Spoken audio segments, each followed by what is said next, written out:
Deutsch lernen durch Hören. Endlich schwanger. Es klingelt. Laura geht an die Tür. Wer ist da? Aus der Gegensprechanlage hört sie Evas Stimme. Mach auf, Laura, ich habe wichtige Neuigkeiten. Laura drückt auf den Knopf, damit Eva die Haustür unten öffnen kann. Was ist denn los? Du bist ja ganz außer Atem. Eva geht ins Wohnzimmer. Sie setzt sich auf das Sofa hin. Ich komme gerade vom Arzt. Ich bin schwanger. Endlich. Das ist ja wunderbar. Laura freut sich. Eva und Adrian haben sich schon lange ein Kind gewünscht. Endlich hat es geklappt. In welcher Woche bist du denn jetzt? Eva holt ein kleines blaues Heft aus ihrer Handtasche. Schau, das ist mein Mutterpass. Ich bin in der 9. Woche. Und hier ist ein Ultraschallbild. Laura kann auf dem Bild nicht viel erkennen. Es sieht aus wie eine Landschaft in Schwarz-Weiß. Weiß Adrian schon Bescheid? Eva schüttelt den Kopf. Nein, ich werde es ihm heute Abend sagen, wenn er von der Arbeit nach Hause kommt. Er wird sich riesig freuen. Wir hatten die Hoffnung schon aufgegeben. Laura geht in die Küche. Sie macht einen Kräutertee. Dann schneidet sie etwas Obst klein. Hier, Eva, du musst jetzt auf deine Ernährung achten. Nicht mehr so viel Kaffee und Kekse. Eva lacht. Du bist wie eine Mutter. Dabei bekomme ich doch das Kind. Aber sie knabbert trotzdem an einem Stück Apfel. Wenn alles gut geht, kommt das Baby im November zur Welt. Bis dahin muss das Kinderzimmer fertig sein. Ich gehe nachher zu Baby Müller und suche Möbel aus. Möchtest du mitkommen? Willst du damit nicht noch etwas warten? Es ist noch sehr früh. Außerdem sollte Adrian doch die Sachen mit aussuchen. Laura überlegt kurz. Sie weiß, dass bis zur Geburt noch viel passieren kann. Aber sie möchte Eva die Freude nicht verderben. Lass uns doch erstmal etwas Umstandskleidung für dich kaufen. Du wirst bald zunehmen. Da brauchst du größere Kleidung. Eva schaut auf den Obstteller, den sie schon leer gegessen hat. Sie lacht. Ja, du hast recht. Gehen wir zum Second-Hand-Laden. Aber gib mir vorher bitte noch ein paar Kekse. Fortsetzung folgt.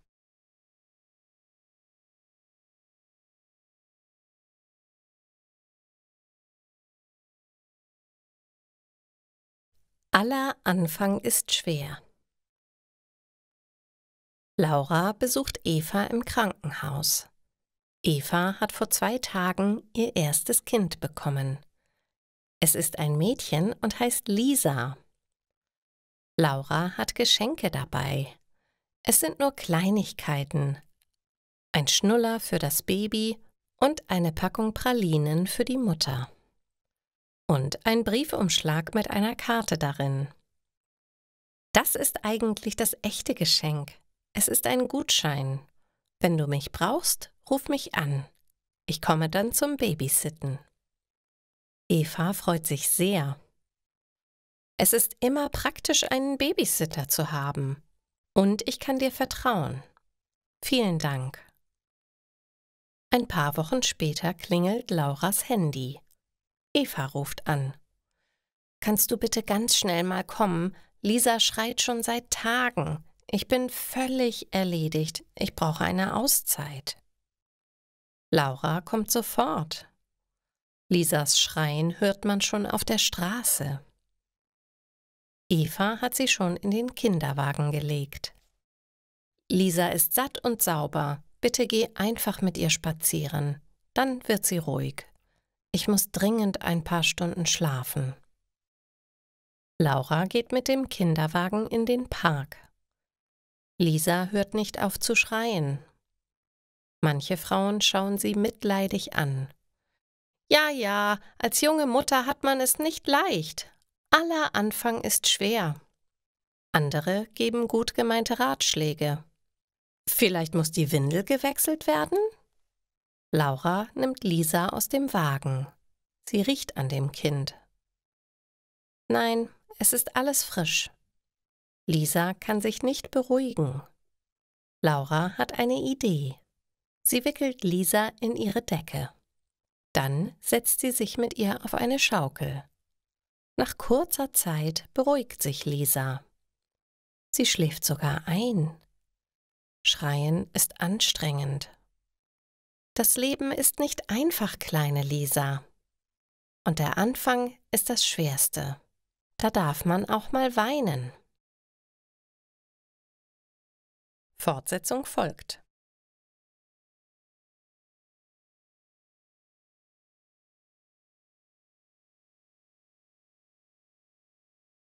Das erste große Abenteuer. Lisa ist 10 Monate alt. Vor einigen Wochen hat sie das Krabbeln gelernt. Sie kann sich auch schon an Möbeln hochziehen. Ihre Mutter Eva muss die Wohnung nun kindersicher machen. Sie möchte nicht, dass sich ihre Tochter verletzt. Man kann ja seine Augen nicht überall haben. Eva entfernt alle Tischtücher. Lisa könnte daran ziehen. Dann würde alles herunterfallen, was auf dem Tisch steht. Laura ist zu Besuch gekommen. Sie möchte Eva helfen. Wo soll ich die Tischdecken hinlegen? Ich will sie nachher waschen. Leg sie bitte einfach vor die Tür. Laura und Eva haben Glück.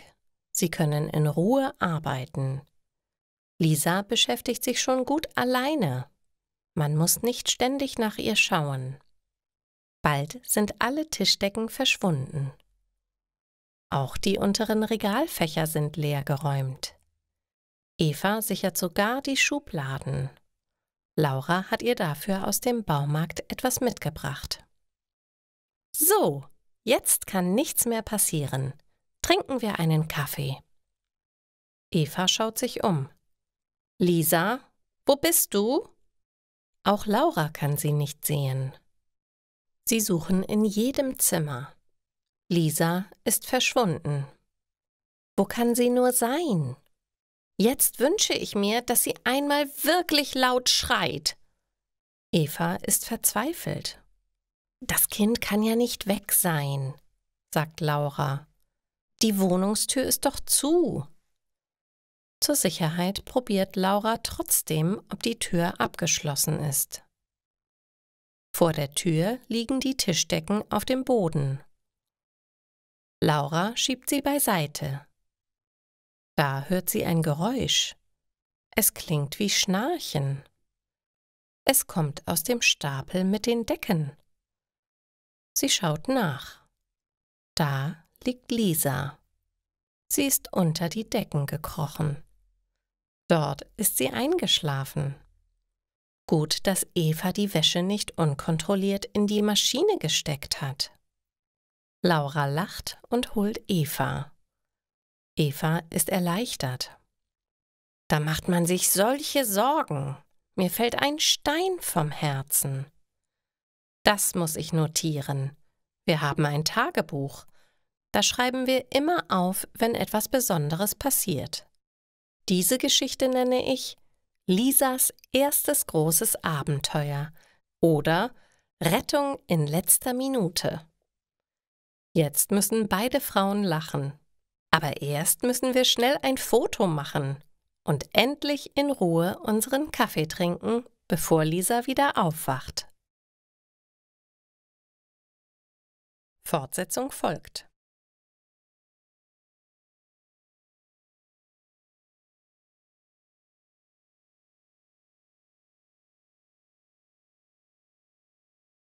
Die erste Geburtstagsfeier unserer Tochter. Laura sitzt bei Eva in der Küche. Sie haben etwas Wichtiges vor. In 2 Wochen hat Evas Tochter Lisa ihren ersten Geburtstag. Das will Eva ganz groß feiern. Laura und Eva möchten heute alles planen. Evas Mann Adrian findet eine große Feier unnötig. Das merkt sie doch gar nicht, sie ist viel zu klein. Aber Eva sieht das anders. Der erste Geburtstag ist sehr wichtig. Wir machen ganz viele Fotos und zeigen ihr das später. Es sollen ganz viele Leute kommen. Adrian schüttelt den Kopf. Unsere Wohnung ist viel zu klein für eine große Feier. Draußen können wir nicht feiern. Es ist November. Da ist es dafür viel zu kalt. Aber Eva hat schon eine Lösung. Wir mieten den Kindergarten. Laura verschluckt sich fast an ihrem Kaffee. Was? Ja klar, sagt Eva. Das kann man machen. Es kostet nicht viel. Man muss nur hinterher aufräumen und putzen. Adrian und Laura schauen sich an. Eva, du übertreibst, sagt Adrian verärgert und fügt hinzu. Wo soll denn das hinführen? Den zweiten Geburtstag feiern wir dann im Zoo? Den dritten im Staatstheater? Laura möchte Eva nicht in den Rücken fallen. Sie ist ihre beste Freundin.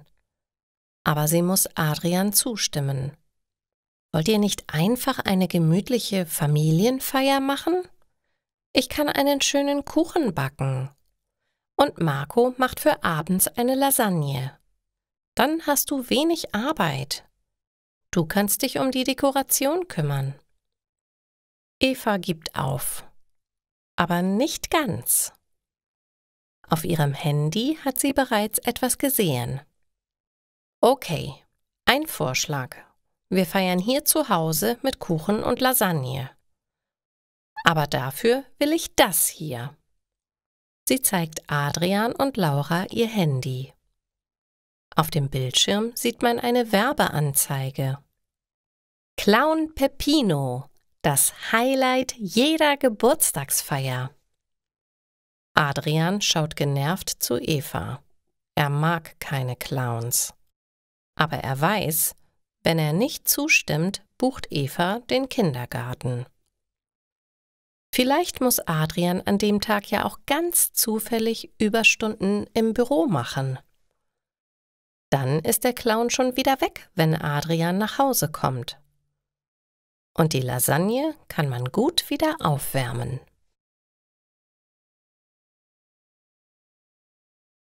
Fortsetzung folgt.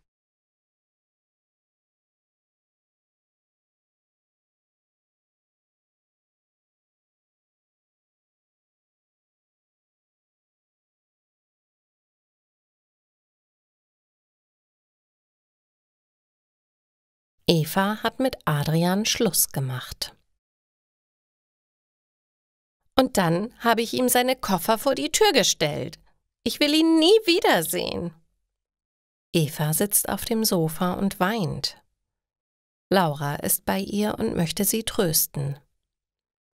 Aber zuerst will sie wissen, was genau passiert ist. Eva erzählt. Es hat schon mit dem Kindergeburtstag angefangen. Du erinnerst dich? Ich wollte eine besonders schöne Feier. Adrian wollte nur mit der Familie feiern.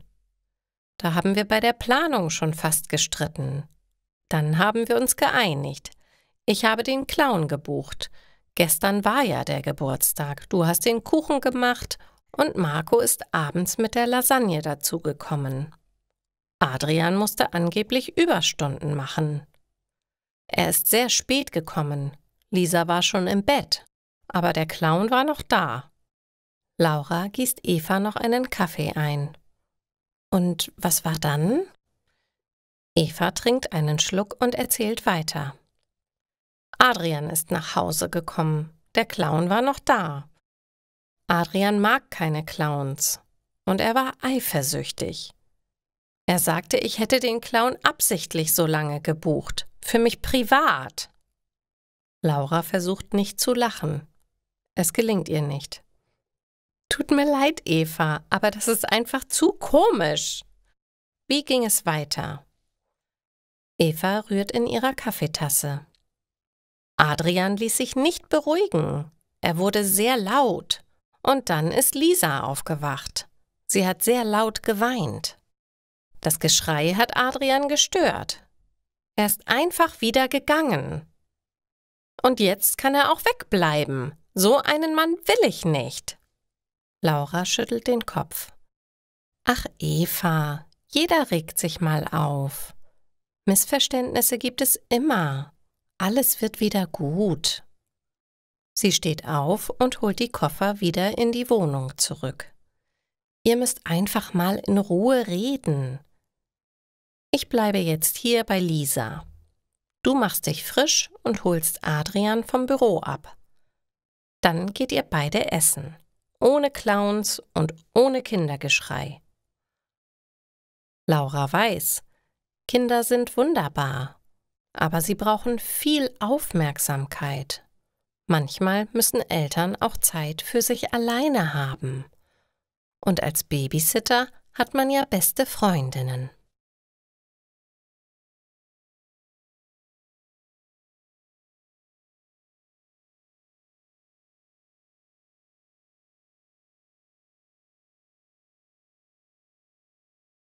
Angst bei Vollmond. Susi ist mit ihrer Familie in den Urlaub ins Gebirge gefahren. Sie haben eine Ferienwohnung gemietet. Ihre Eltern schlafen in einem Zimmer. Das zweite Zimmer muss sie sich mit ihrer älteren Schwester Tina teilen. Tina liest gerne gruselige Geschichten. Die erzählt sie dann ihrer Schwester. Susi hat nicht so starke Nerven wie Tina. Sie bekommt schnell Angst. Tina lacht sie deshalb oft aus. Tina hat Susi vor dem Schlafengehen von einem Film erzählt. Dort ging es um Menschen, die sich bei Vollmond in Monster verwandeln. Und weißt du was? Heute ist Vollmond.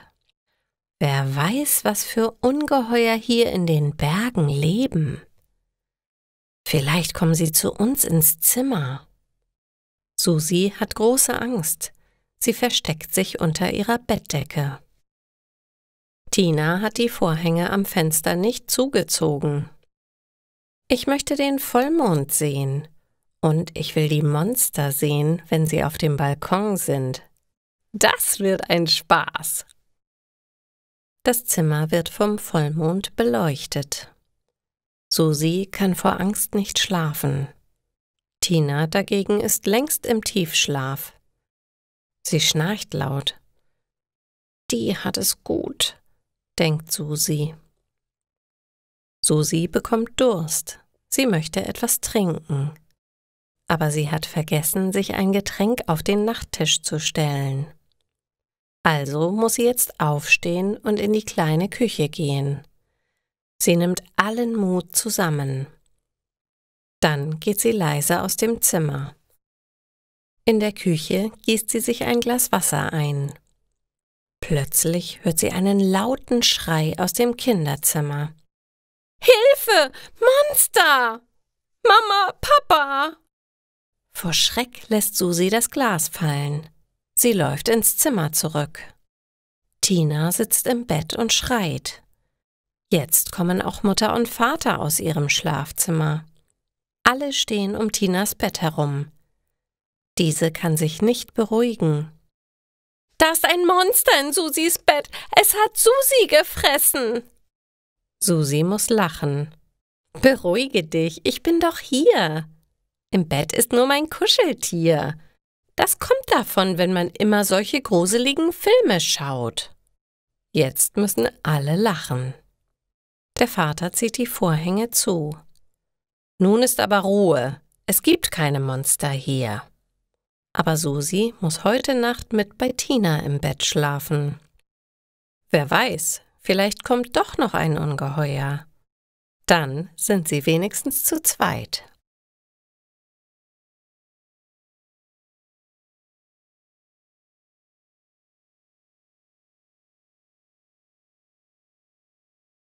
Das ist ein Festpreis. Sven möchte sein Auto verkaufen. Er gibt eine Anzeige in eBay Kleinanzeigen auf. Kleinwagen, 9 Jahre alt, TÜV neu, wenig gefahren, sehr gut erhalten, FP 2000 Euro. Schon bald bekommt er die ersten Nachrichten. Die Leute fragen, wie viele Kilometer der Wagen schon gefahren ist. Hatte er damit schon einen Unfall? Welche Reifen hat er gerade? Wie hoch ist der Benzinverbrauch? Sven sitzt an seinem Laptop und beantwortet geduldig alle Fragen. Was die Leute alles wissen wollen, das ist aber anstrengend. Dann ändert er den Beschreibungstext. Er schreibt alle Fragen und Antworten direkt in sein Inserat. Jetzt bekommt er weniger Nachrichten.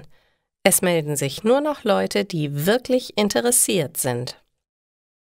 User 234 schreibt: Hallo, ich möchte das Auto kaufen. Was ist der letzte Preis? Sven weiß nicht, was gemeint ist. Er antwortet: 2000 Euro. User 234: Ich biete 1800. Sven: Da steht aber 2000. Das ist mein Preis. User 234: Warum schreiben Sie dann FP? Das heißt doch Verhandlungspreis. Sven muss lachen. Er antwortet: Nein, das heißt Festpreis. Verhandlung schreibt man mit V. User 234: Okay, das war ein Versuch. Ich biete Ihnen 1900 Euro an. Das wäre ein fairer Preis und ich kann das Auto heute schon abholen. Sven überlegt kurz. Er will das Auto schnell loswerden. Er möchte sich wegen 100 Euro nicht streiten. Er tippt: Okay, 1900. Dann stimmt auch die Abkürzung. FP heißt fairer Preis. User 234 schickt ihm 3 Lachsmileys. Dann verabreden sich die beiden für den Abend. Sven sucht im Internet nach einer Vorlage für einen Kaufvertrag. Diese druckt er aus. Am Abend klingelt es an der Tür. Das wird der Käufer sein, denkt Sven und öffnet. Hallo, ich bin User 234, aber ich heiße Sabine. Ich will das Auto abholen. Sven zeigt ihr den Wagen. Sabine ist zufrieden. Der sieht gut aus. Sie müssen noch einmal über das Missverständnis mit dem Festpreis lachen. Ich bin nicht so gut in Rechtschreibung und ich habe gehört, man soll immer erst verhandeln. Sven lächelt. Bei einer so netten Frau muss man nicht lange verhandeln, aber man sollte immer fair handeln.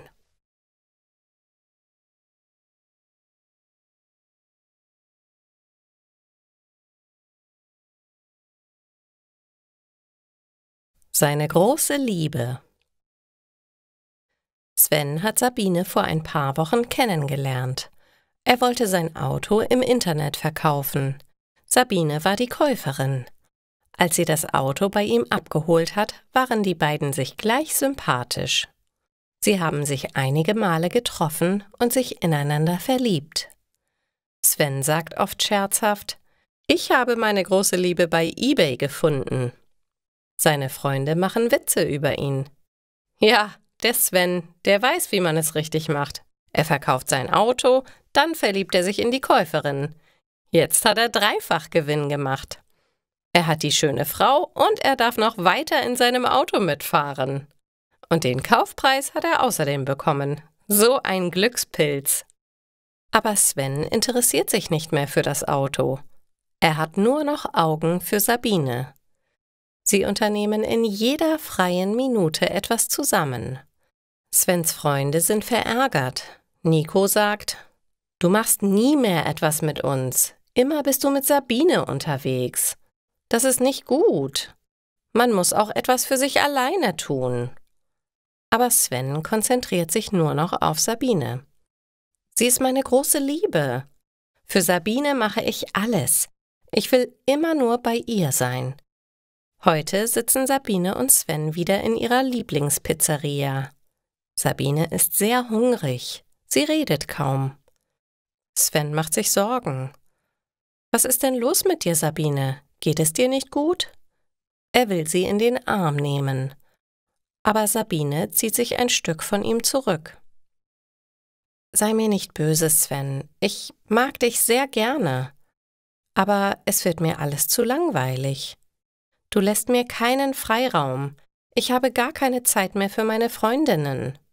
Ich muss auch mal alleine etwas unternehmen. Wir sollten uns eine Weile nicht so oft sehen.« Sven ist erschrocken.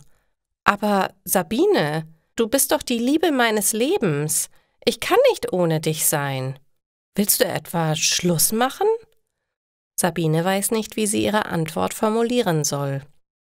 »Weißt du, Sven, ich brauche mehr Zeit für mich. Es ist nicht gut für mich, immer in deiner Gesellschaft zu sein. Du bist auch immer so eifersüchtig. Das tut uns nicht gut. Lass uns bitte Freunde sein. Mehr möchte ich gerade nicht. Sei mir nicht böse.« Sven ist traurig. Er hat sich sehr in Sabine verliebt. Aber er sieht ein, dass es nicht gut ist, sich nur auf einen Menschen zu konzentrieren. Am Abend ruft er Nico an und erzählt ihm alles. »Du hattest recht, Nico. Ich war zu sehr mit Sabine beschäftigt. Das war sehr dumm von mir.« Nico schweigt eine Weile. Dann sagt er: »Komm rüber zu mir, Sven. Wir bestellen uns eine große Lasagne mit extra viel Käse und Reden. Dafür sind Freunde doch da. Du weißt doch, die große Liebe kommt und geht, aber die Freundschaft bleibt für immer.« Nico kennt Sven sehr gut. Er weiß genau: in ein paar Wochen wird Sven seine nächste große Liebe kennenlernen. Hoffentlich ist er dann etwas entspannter. Aber wahrscheinlich wird es genauso laufen wie immer. Die Frauen laufen weg, wenn sie sich eingeengt fühlen. Was man lieb hat, soll man nicht einsperren.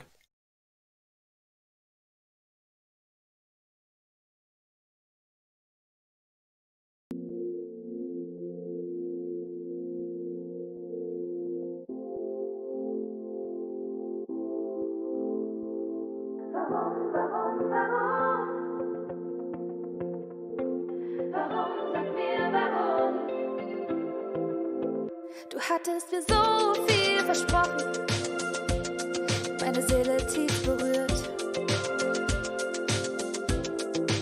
Und jetzt ist mein Herz gebrochen, wusste nicht, wie mir geschieht.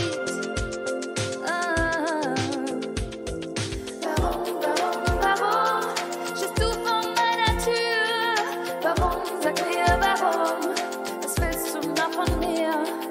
Warum hast du gesagt, es ist aus und vorbei? Es passt nicht mehr zwischen uns und es war nur eine Liebelei. Warum? Was willst du heute hier? Und stehst mit roten Rosen jetzt vor meiner Tür. Warum? Was willst du heute hier? Und stehst mit roten Rosen vor meiner Tür.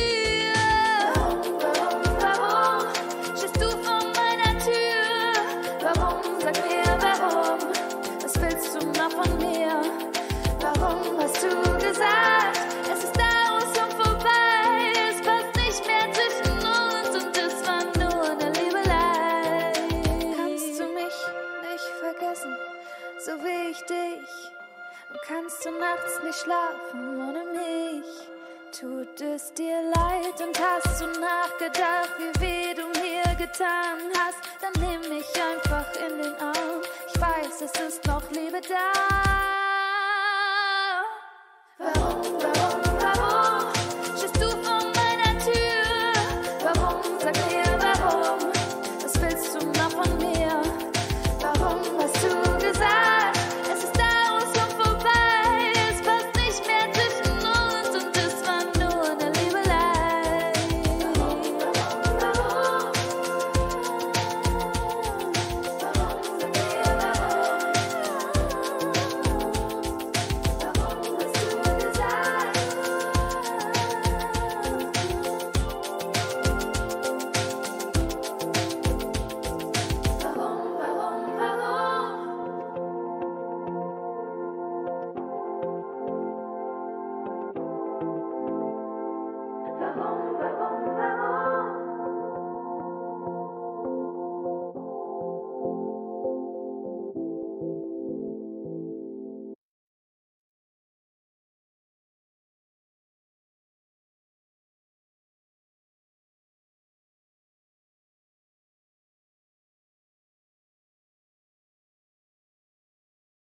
Der stille Raum.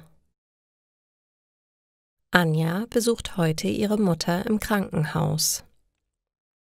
Sie möchte wissen, wie es ihr nach der Herzoperation geht. Ihre Mutter ist noch sehr schwach. Sie kann kaum reden. Anja sucht den Arzt. Er soll ihr sagen, wann sie ihre Mutter wieder mit nach Hause nehmen kann. Sie fragt eine Krankenschwester. »Hallo, können Sie mir bitte sagen, wo ich Herrn Dr. Meier finden kann? Er ist nicht in seinem Büro.« Die Krankenschwester schüttelt den Kopf. »Tut mir leid, ich weiß es nicht. Aber vielleicht ist er im Raum der Stille. Dort ruht er sich manchmal aus. Folgen Sie bitte den Schildern.« Sie zeigt auf ein Symbol. Anja bedankt sich. Dann sucht sie den Raum der Stille. Ich möchte wissen, was das ist. Ein Raum der Stille. Wozu soll das gut sein? Der Raum der Stille liegt im Erdgeschoss. An der Tür befindet sich ein Schild. Raum der Stille. Dies ist ein Ort, an dem Sie zur Ruhe kommen können. Bitte betreten Sie ihn leise. Stören Sie die Anwesenden nicht. Anja betritt vorsichtig den Raum. Es ist ein heller, freundlicher Ort. An einer Wand hängt ein Bild. Es ist abstrakt, also ohne erkennbares Motiv. Die Farben sind zart. Man kann sich auf bequeme Stühle setzen und es anschauen. In der Mitte des Raumes plätschert ein kleiner Springbrunnen. In einer Ecke sitzt ein Mann. Er betrachtet eine Kerze. Vielleicht ist das Dr. Meier. Hier kann man wirklich zur Ruhe kommen, denkt Anja. Sie will den Mann nicht bei seiner Meditation stören. Daher setzt sie sich auf den Sessel vor dem Springbrunnen. Sie hört das Plätschern des Wassers. Anja merkt, wie sie sich entspannt. Der Stress der letzten Tage war sehr groß. Anja hat vor Sorge um ihre Mutter kaum geschlafen. Jetzt steht der Mann auf. Er atmet tief ein und aus und verlässt leise den Raum. Anja will ihm erst hinterhergehen. Aber dann beschließt sie, noch etwas hier zu bleiben. Sie möchte die Ruhe genießen. Den Arzt kann ich nachher noch fragen, denkt sie. Dann schließt sie ihre Augen und konzentriert sich auf das Geräusch des Springbrunnens. Nach einer Weile öffnet sie ihre Augen wieder. Sie fühlt sich erholt und wach. Ich hätte nie gedacht, dass eine kurze Zeit der Ruhe so entspannend sein kann. Vielleicht sollte ich mir zu Hause auch eine stille Ecke einrichten. Wie geht ihr mit Stress um? Habt ihr ein Ritual, das euch beim Entspannen hilft?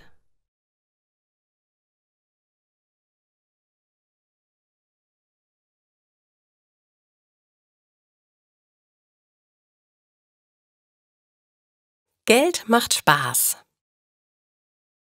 Antonio ist IT-Spezialist. Er ist selbstständig. Sein Job macht ihm Spaß.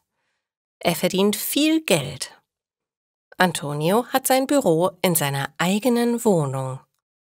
Zu seinen Kunden muss er nur gelegentlich persönlich fahren. Antonio kann sich eine große Wohnung mit Garten leisten. Mein Leben ist perfekt. Es ist schön, so viel Geld zu haben. Ich kann mir alles kaufen, was ich möchte. Geld macht Spaß. Sein Essen bestellt Antonio über eine App im Handy. Das kann ich mir leisten. Ich habe Geld genug. Ich muss nicht selber einkaufen oder kochen. Manchmal fühlt Antonio sich einsam. Er hat keine Kollegen, mit denen er reden kann. Weil Antonio meistens bis spät am Abend arbeitet, kann er sich nicht oft mit seinen Freunden treffen. Aber er tröstet sich selbst. Das ist nicht schlimm. Ich kann über das Internet mit meinen Freunden chatten. Dazu muss ich nicht ins Café oder in die Bar gehen. Es ist viel bequemer, alles von zu Hause aus zu machen. Doch heute ist Antonio traurig. Seine Katze ist gestorben. Mizi war meine einzige Freundin. Sie war immer bei mir. Jetzt bin ich wirklich alleine. Ich muss unbedingt mit jemandem reden. Antonio ruft seinen Freund Max an, aber Max hat keine Zeit. Auch Tom und Orhan sind nicht zu erreichen. Das habe ich jetzt davon. Ich habe meine Freunde vernachlässigt. Nun habe ich niemanden, der mich aufmuntert. Ich habe immer nur nach dem Geld geschaut. Das war falsch. Ich muss etwas ändern.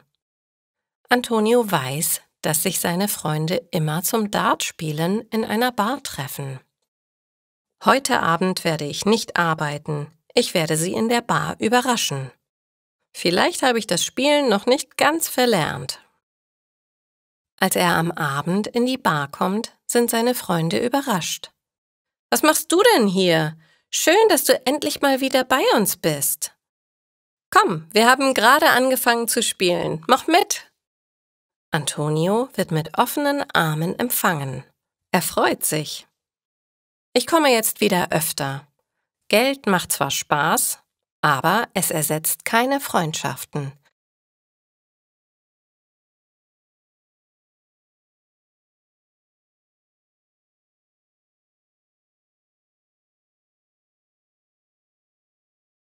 Ich brauche mehr Bewegung.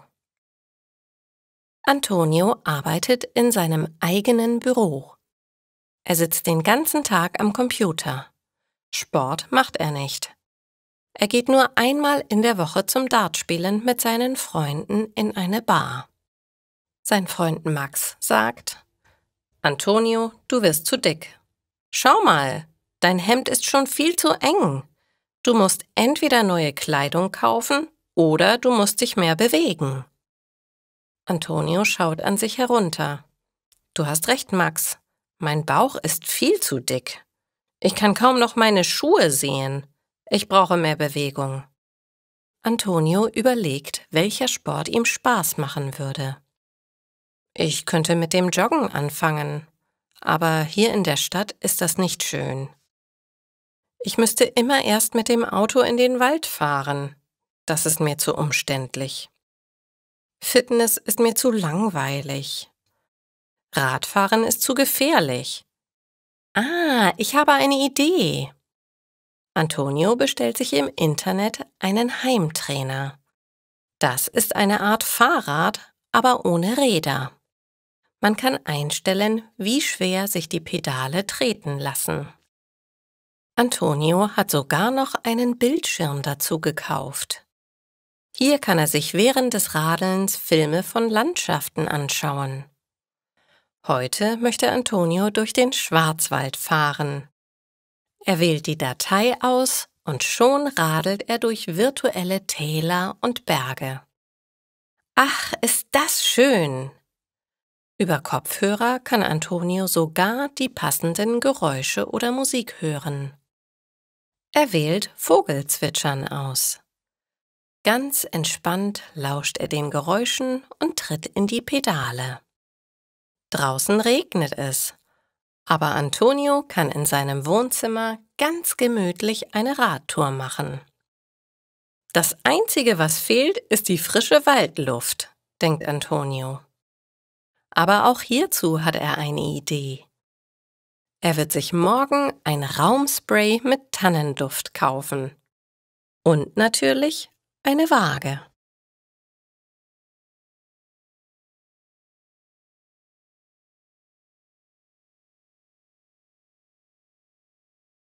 Neue Heimat. Antonio ist mit seinem Auto unterwegs. Er hat sich heute einen Tag frei genommen und möchte ein paar Dinge erledigen. Zuerst kauft er in einem Drogeriemarkt ein Raumspray mit Tannenduft. Dann besorgt er sich eine neue Personenwaage. Antonio möchte kontrollieren, wie viel Gewicht er durch sein Training verliert.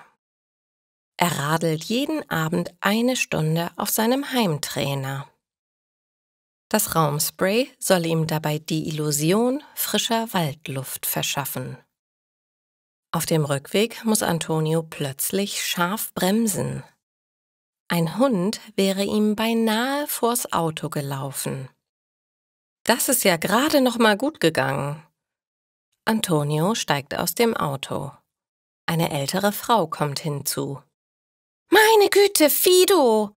Entschuldigung, der Hund hat sich einfach losgerissen. Ich gehe einmal in der Woche mit ihm spazieren. Er gehört in das Tierheim da hinten.« Sie zeigt auf ein weißes Gebäude. Antonio schaut sich den Hund an. Er ist ein mittelgroßer Terrier, der ihn mit seinen braunen Augen freundlich ansieht. So, du heißt also Fido. Was für ein seltsamer Name.« Die Frau lacht. Der Name ist gar nicht seltsam. Er bedeutet, ich bin treu. Das ist doch ein wunderbarer Hundename. Fido ist ein ganz lieber Kerl. Aber er will nicht zurück ins Tierheim. Deswegen reißt er sich immer wieder los. Fido hat sich inzwischen auf Antonios Füße gelegt. Sehen Sie, er mag sie. Die Frau lächelt Antonio an. Antonio spürt die Wärme des kleinen Hundes durch seine Schuhe hindurch. Fido schaut ihn immer noch an. »Dieser Blick«, sagt Antonio, »der geht ja direkt ins Herz.« Die Frau nickt. »Ja, so ist das. Liebe auf den ersten Blick. Warum kommen Sie nicht mit ins Tierheim? Ohne Sie wird Fido keinen Schritt mehr gehen.« Antonio parkt sein Auto und nimmt Fido an die Leine. Gemeinsam mit der Frau gehen sie ins Tierheim. Fidos Schritte werden langsamer, je näher sie dem Gebäude kommen. Er will da nicht wieder hin, oder?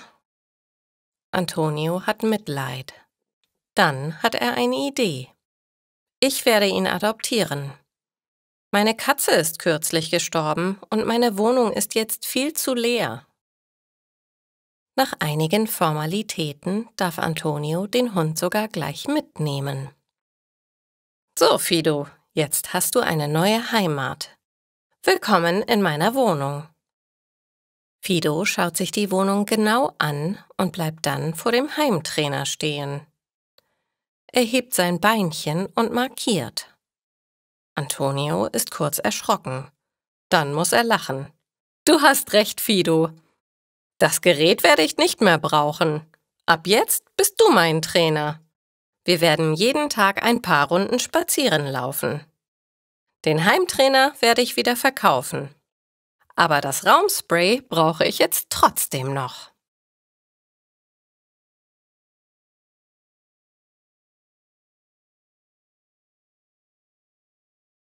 Sport macht Spaß. Antonio hat seit kurzem einen Hund. Er heißt Fido und sorgt für gute Laune und Bewegung. Der Hund ist das Beste, das mir passieren konnte. Ich habe schon 4 Kilo abgenommen. Und meine Kondition ist auch viel besser geworden. Endlich macht mir Sport wieder Spaß. Fido und Antonio gehen im Park spazieren. Es ist ein schöner Frühlingsnachmittag. Die Sonne scheint. Die Bäume haben ihre ersten zarten Blätter. Die Wiese ist voller kleiner Blumen. So, Fido, jetzt darfst du ohne Leine laufen.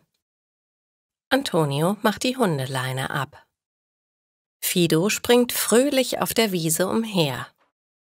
Plötzlich ruft jemand: »Halt! Luna, bleib stehen! Komm zurück!« Antonio dreht sich um. Eine junge Frau läuft über die Wiese und versucht, ihren Hund einzufangen. Das gelingt ihr natürlich nicht. Der Hund ist schneller. Er kommt direkt auf Antonio zu. Der zögert nicht lange. Er tritt auf die lange Leine, die an dem Geschirr des Hundes befestigt ist. »Ich habe ihn!« Er winkt der jungen Frau zu. Mittlerweile ist auch Fido aufmerksam geworden. Er schnuppert interessiert an dem anderen Hund. »Tausend Dank! Ich hatte nur einen Moment auf mein Handy geschaut. Da war Luna schon weg.« Antonio lacht. »Ja, man muss immer aufpassen. Fido rennt auch gerne auf der Wiese herum, aber zum Glück kommt er, wenn ich ihn rufe.« Schauen Sie mal, die beiden haben sich schon angefreundet. Die junge Frau stellt sich vor. »Ich bin Angie und das ist Luna. Sind Sie oft hier? Ich habe Sie hier noch nie gesehen.« Antonio erklärt, dass er den Hund erst seit kurzem hat. Er kennt auch noch nicht viele andere Hundebesitzer. »Wissen Sie was? Wir können doch zusammenlaufen. Die Hunde vertragen sich offenbar gut und ich kann Ihnen die anderen Leute hier im Park vorstellen. Die meisten sind wirklich sehr nett.« Antonio freut sich. »Ja, gerne. So macht der Sport gleich noch mehr Spaß.« Er nimmt sich vor, jetzt noch öfter in den Park zu gehen. Vielleicht begegnet er dann ganz zufällig wieder Luna und ihrem hübschen Frauchen.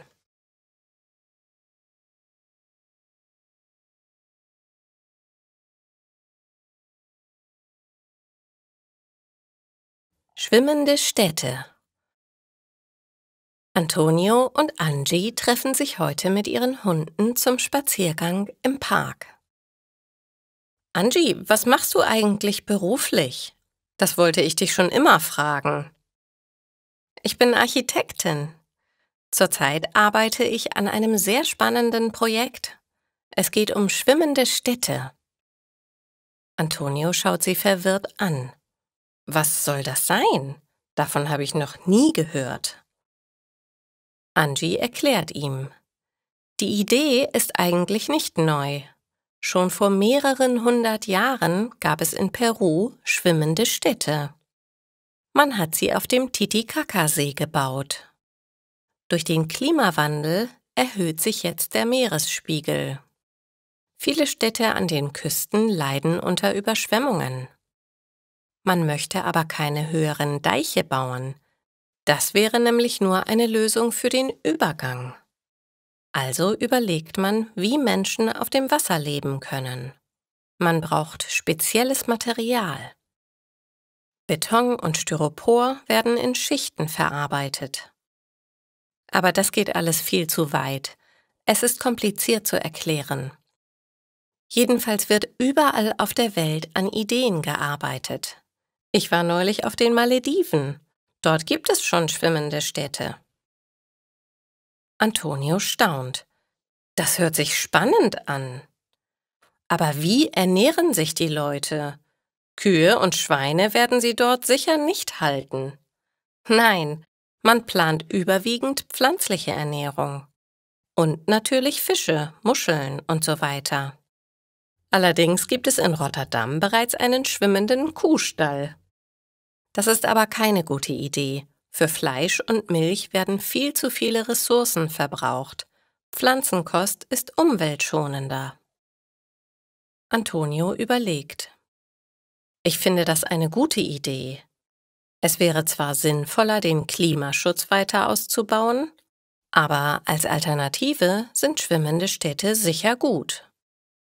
Nur, wo sollen wir dann mit unseren Hunden spazieren gehen?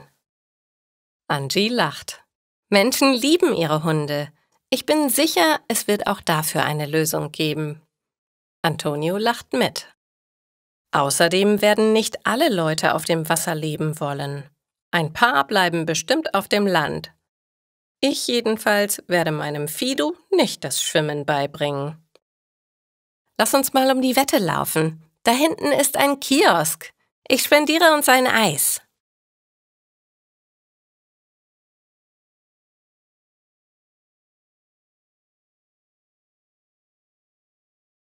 Eine Fahrt mit dem Heißluftballon. Ben schaut zum Himmel. Schau mal, Luisa, dort oben sind Heißluftballons. Luisa sieht ebenfalls nach oben. Oh, wie schön! Es muss herrlich sein, in den Wolken zu schweben. Ich würde so gerne auch einmal mit einem Ballon fahren. Ben nickt. Ja, das wäre schön. Und er hat eine Idee. Luisa hat bald Geburtstag. Er wird ihr eine solche Fahrt schenken. Endlich ist es soweit. Die Agentur der Ballonfahrten hat gestern angerufen. Heute kann die gebuchte Fahrt stattfinden. Ben und Luisa sind beim Treffpunkt angekommen. Auf einer großen Wiese stehen mehrere große Körbe. An den Körben sind schon die Ballons befestigt. Noch sind sie mit Gewichten verbunden, damit sie nicht abheben können. Luisa kann es kaum erwarten. Sie ist aufgeregt. Wann können wir endlich einsteigen? Ich möchte die herrliche Ruhe am Himmel genießen. Jetzt kommt der Fahrer und bittet die Gruppe, in den Korb zu steigen. 10 Passagiere passen in den Korb. Es ist eine gemischte Gruppe. Eine Familie mit 2 Kindern, Luisa und Ben und 4 ältere Frauen. Jeder bekommt seinen Platz zugewiesen und kann sich am Rand festhalten. Dann geht es los. In der Mitte des Korbes befindet sich ein Gasbrenner. Der sieht aus wie bei unserem Kochherd, nur viel größer. Eine der Damen lacht nervös. Der Fahrer betätigt ein Ventil. Mit einem lauten Fauchen schießt ein Feuerstrahl in die Höhe. Luisa erschrickt. Das ist aber laut. Die Gewichte werden gelöst und der Ballon steigt in die Höhe. Wieder und wieder wird ein Feuerstrahl in die Höhe geschossen. Der Fahrer erklärt, die Luft in dem Ballon wird erhitzt. Heiße Luft ist leichter als kalte. Dadurch steigt der Ballon nach oben. Wir müssen die Luft immer wieder nachheizen, sonst würden wir sinken.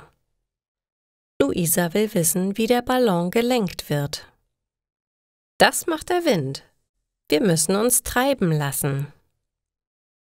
Luisa genießt die Aussicht von hier oben sehr. Aber die Lautstärke des Brenners gefällt ihr gar nicht. Ich hatte mir das viel romantischer vorgestellt. Ben schaut dem Fahrer genau zu.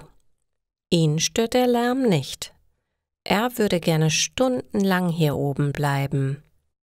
Und morgen würde er sofort wieder starten wollen. Aber eine Ballonfahrt ist sehr teuer. Ich glaube, ich werde einen Ballonführerschein machen, beschließt er.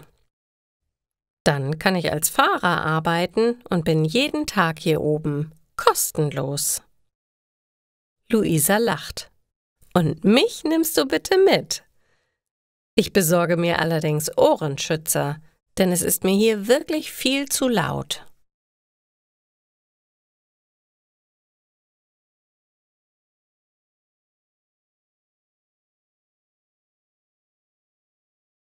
Jemandem auf der Zunge liegen. Ihr habt bestimmt diese Sätze schon sehr oft gehört. Wie hieß der nochmal? Oder wie nennt man das gleich? Jemand möchte euch etwas sagen, kann sich aber nicht richtig ausdrücken, weil er es vergessen hat. Leonie war gestern im Kino und hat einen guten Film gesehen. Diesen Film will sie ihrem Freund weiterempfehlen. Er fragt sie, wer spielt denn die Hauptrolle? Leonie weiß es eigentlich, aber genau in diesem Moment fällt ihr der Name nicht ein. Sie denkt nach und versucht intensiv, sich an den Namen zu erinnern. Weißt du, er hat auch in Sherlock Holmes als Detektiv mitgespielt, sagt sie zu ihrem Freund. Dann überlegt sie weiter. Wie heißt er nochmal? Sein Name fängt mit B an. Bernd, Bernhard. Warte, sag nichts. Es liegt mir auf der Zunge.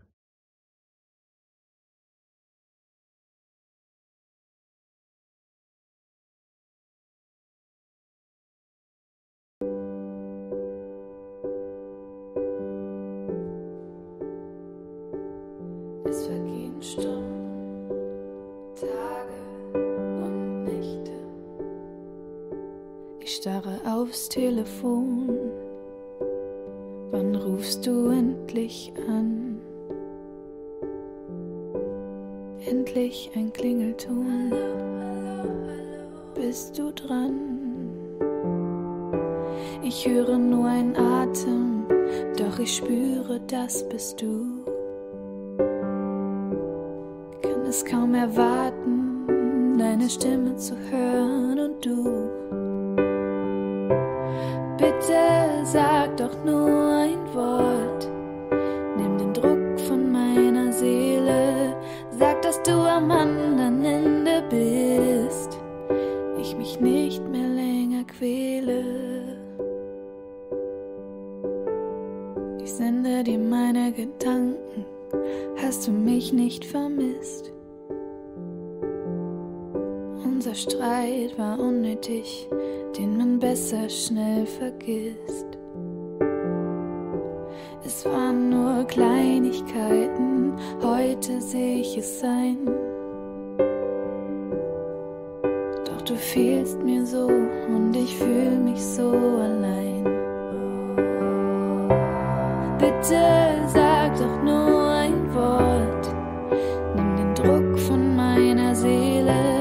Sag, dass du am anderen Ende bist, ich mich nicht mehr länger quäle.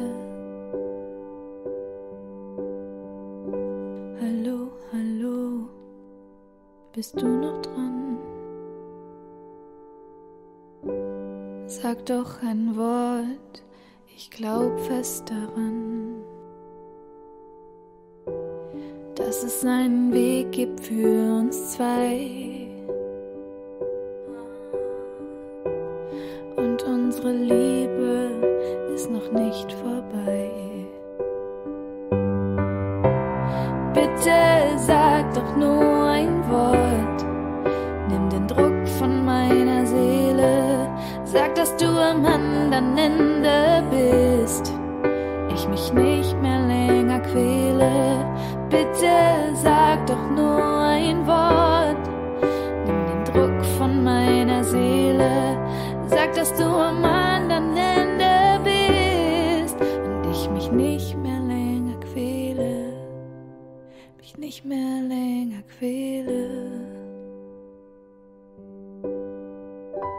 Hallo, hallo, bist du noch dran? Melde dich doch. Hallo, hallo, ruf doch noch mal an.